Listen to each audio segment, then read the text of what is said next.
बिस्मिल्लाहिर्रहमानिर्रहीम। अस्सलाम वालेकुम। बालिग औरत का अख्तियार निकाह। सवाल: उलमा एहनाफ और उलमा अहले हदीस के दरमियान निकाह बालिगा बिला वली के मसले में आम तौर पर इख्तिलाफ पाया जाता है। एहनाफ इसके कायल हैं कि बालिगा औरत अपना निकाह औलिया के अज़न के बगैर या उनकी ख्वाहिश के बगैर जहाँ चाहे कर सकती है और इस निकाह पर औलिया को एतराज़ का कोई हक हासिल नहीं है। उसके बरक्स अहले हदीस हज़रात ऐसे निकाह को बातिल और कालादम करार देते हैं और कहते हैं निकाह बिला वली की सूरत में बिला तामुल दूसरा निकाह किया जा सकता है। फरीकैन के दलाइल जहाँ तक मेरे सामने मुख्तसरन पेश करता हूँ और इस्तदा करता हूँ कि आप इस बारे में अपनी तहकीक वाज़ेह फरमाएँ। जवाब: इस सवाल के साथ साहिल ने पूरी तफसील के साथ फरीकैन के दलाइल जमा कर दिए हैं, लिहाजा पहले हम उन दलाइल को यहाँ नकल कर देते हैं। हनफिया का इस्तदलाल हस्ब झेल आयात और अहादीस से है। तुम में से जो लोग मर जाएं और बीवियां छोड़ जाएं तो वो अपने आप को 4 महीने 10 दिन रोक के रखें। फिर जब उनकी इद्दत पूरी हो जाए तो जो कुछ वो अपनी ज़ात के मामले में मारूफ तरीके से करें उसकी उन पर कोई जिम्मेदारी नहीं। अल बकरा आयत नंबर 234। फिर अगर तीसरी बार शौहर ने बीवी को तलाक दे दी तो वो औरत उसके लिए हलाल न होगी इल्ला ये कि वो किसी दूसरे मर्द से निकाह करे। अल बकरा आयत नंबर 230।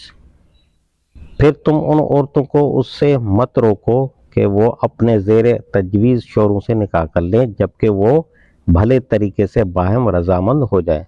अल बकरा आयत नंबर 232। नाफे इब्न जबीर ने इब्न अब्बास रज़ी अल्लाह तआला अन्हु से रवायत की है कि रसूलुल्लाह सल्लल्लाहु अलैहि वसल्लम ने फरमाया कि शौहर दीदा औरत अपने वली से ज़्यादा खुद अपने बारे में फैसला करने की हकदार है और कुंवारी का मशवरा लिया जाना चाहिए और उसकी इजाज़त उसकी खामोशी है। और एक रवायत में है कि बेवा अपने वली से ज़्यादा अपने निकाह के मामले में हकदार है। सही मुस्लिम।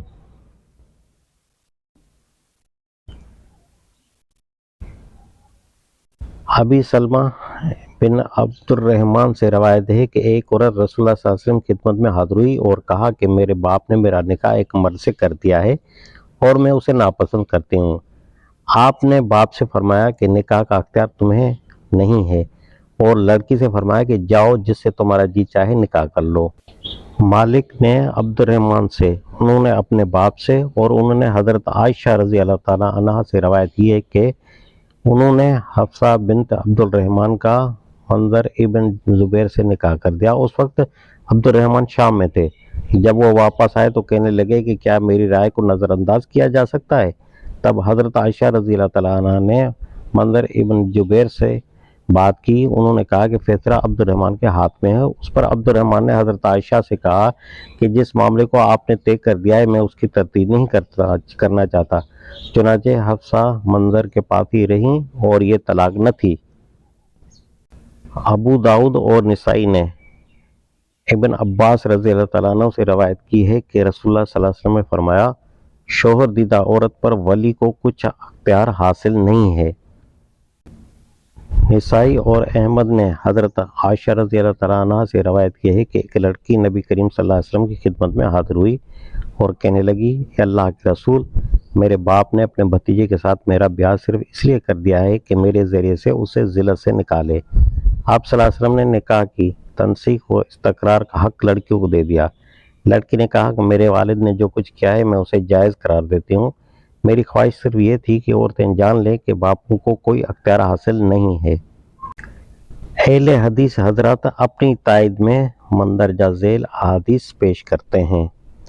हज़रत आयशा रज़ी अल्लाह तआला अन्हा से रवायत है कि नबी सल्लल्लाहु अलैहि वसल्लम ने फरमाया जो औरत भी अपने वली की इजाज़त के बगैर निकाह करे उसका निकाह बातिल है। बस अगर झगड़ा हो तो जिस औरत का वली न हो तो सुल्तान उसका वली है। मसनद अहमद। अबू मूसा रवायत करते हैं कि रसूलुल्लाह सल्लल्लाहु अलैहि वसल्लम ने फरमाया वली के बगैर कोई निकाह जायज़ नहीं है। हज़रत अबू हुरैरा रज़ी अल्लाह तआला अन्हु से रवायत है कि रसूलुल्लाह सल्लल्लाहु अलैहि वसल्लम ने फरमाया कि एक औरत दूसरी औरत की वली बनकर निकाह न करे और न कोई औरत खुद अपना निकाह करे। हज़रत उमर रज़ी अल्लाह तआला अन्हु ने फरमाया जिस औरत का निकाह वली या हुकाम न करें उसका निकाह बातिल है। اکرمہ ابن خالد سے روایت ہے کہ ایک شوہر دیدہ عورت نے اپنا معاملہ ایک ایسے شخص کے سپرد کر دیا جو اس کا ولی نہ تھا، اور اس شخص نے عورت کا نکاح کر دیا۔ حضرت عمر رضی اللہ تعالیٰ عنہ کو اس کی اطلاع ہوئی تو آپ نے نکاح کرنے اور کرانے والوں کو کوڑوں کی سزا دی اور نکاح منسوخ کر دیا۔ حضرت علی رضی اللہ تعالیٰ عنہ نے فرمایا، جس عورت نے بھی اپنے ولی کے اذن کے بغیر نکاح کیا اس کا نکاح باطل ہے، بلا اجازت ولی کوئی نکاح نہیں ہے۔ امام شبعی سے روایت ہے کہ حضرت علی رضی اللہ تعالیٰ عنہ، حضرت عمر رضی اللہ تعالیٰ عنہ، شریح اور مسروق نے فرمایا کہ ولی کے بغیر کوئی نکاح نہیں ہے۔ ان دلائل پر ایک نکاح ڈالنے سے ہی یہ محسوس ہو جاتا ہے کہ دونوں طرف کافی وزن ہے، اور یہ کہنے کی گنجائش نہیں ہے کہ فریقین میں سے کسی کا مسلک بالکل غلط ہے۔ اب سوال پیدا ہوتا ہے کہ کیا شارع نے فی الواقع دو متضاد حکم دیے ہیں، یا ایک حکم دوسرے حکم کو منسوخ کرتا ہے، یا دونوں حکم کو ملا کر شارع کا منشا ٹھیک طور پر متحقق ہو سکتا ہے؟ پہلی شک تو صریحاً باطل ہے، کیونکہ شریعت کا پورا نظام شارع کی حکمت کا عملہ پر دلالت کر رہا ہے، اور حکیم سے متضاد احکام کا صدور ممکن نہیں ہے۔ دوسری شک بھی باطل ہے، کیونکہ نسخ کا کوئی ثبوت یا قرینہ موجود نہیں ہے۔ اب صرف تیسری ہی صورت باقی رہ جاتی ہے، اور ہمیں اسی کی تحقیق کرنی چاہیے۔ میں دونوں طرف کے دلائل جمع کر کے شارع کا جو منشا سمجھ سکا ہوں وہ یہ ہے۔ نمبر 1، نکاح کے معاملے میں اصل فریقین مرد اور عورت ہیں، نہ کہ مرد اور اولیاء عورت۔ اسی بنا پر ایجاب و قبول ناکح اور منکوحہ کے درمیان ہوتا ہے۔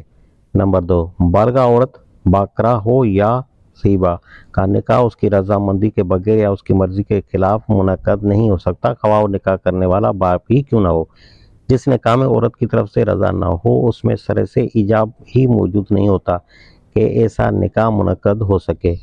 نمبر 3، مگر شارع اس کو بھی جائز نہیں رکھتا کہ عورتیں اپنے نکاح کے معاملے میں بالکل ہی خود مختار ہو جائیں، اور جس قسم کے مرد کو چاہیں اپنے اولیاء کی مرضی کے خلاف اپنے خاندان میں داماد کی حیثیت سے گھسا لائیں۔ اس لیے جہاں تک عورت کا تعلق ہے، شارع نے اس کے نکاح کے لیے اس کی اپنی مرضی کے ساتھ اس کے ولی کی مرضی کو بھی ضروری قرار دیا ہے۔ نہ عورت کے لیے جائز ہے کہ وہ اپنے ولی کی اجازت کے بغیر جہاں چاہے اپنا نکاح خود کر لے، اور نہ ولی کے لیے جائز ہے کہ عورت کی اجازت کے بغیر اس کا نکاح جہاں چاہے کر دے۔ نمبر 4، اگر کوئی ولی کسی عورت کا نکاح بطور خود کر دے تو وہ عورت کی مرضی پر معلق ہوگا۔ وہ منظور کرے تو نکاح قائم رہے گا، نہ منظور کرے تو معاملہ عدالت میں جانا چاہیے۔ عدالت تحقیق کرے گی کہ یہ نکاح عورت کو منظور ہے یا نہیں۔ اگر یہ ثابت ہو جائے کہ عورت کو نکاح نامنظور ہے تو عدالت اسے باطل قرار دے گی۔ نمبر 5، اگر کوئی عورت اپنے ولی کے بغیر اپنا نکاح خود کر لے تو اس کا نکاح ولی کی اجازت پر معلق ہوگا۔ ولی منظور کر لے تو نکاح برقرار رہے گا، نہ منظور کرے تو یہ معاملہ بھی عدالت میں جانا چاہیے۔ عدالت تحقیق کرے گی کہ ولی کے اعتراض و انکار کی بنیاد کیا ہے۔ اگر فی الواقع معقول وجہ کی بنا پر اس مرد کے ساتھ اپنے گھر کی لڑکی کا جوڑ پسند نہیں کرتا تو یہ نکاح فسخ ہو جائے گا، اور اگر یہ ثابت ہو جائے کہ اس عورت کا نکاح کرنے میں اس کا ولی دانستہ تساہل کرتا رہا یا کسی ناجائز گھر سے اس کو ٹالتا رہا، عورت نے تنگ آ کر اپنا نکاح خود کر لیا، تو پھر ایسے ولی کو صحیح الاختیار ٹھہرا دیا جائے گا اور نکاح کو عدالت کی طرف سے سند جواز دے دی جائے گی۔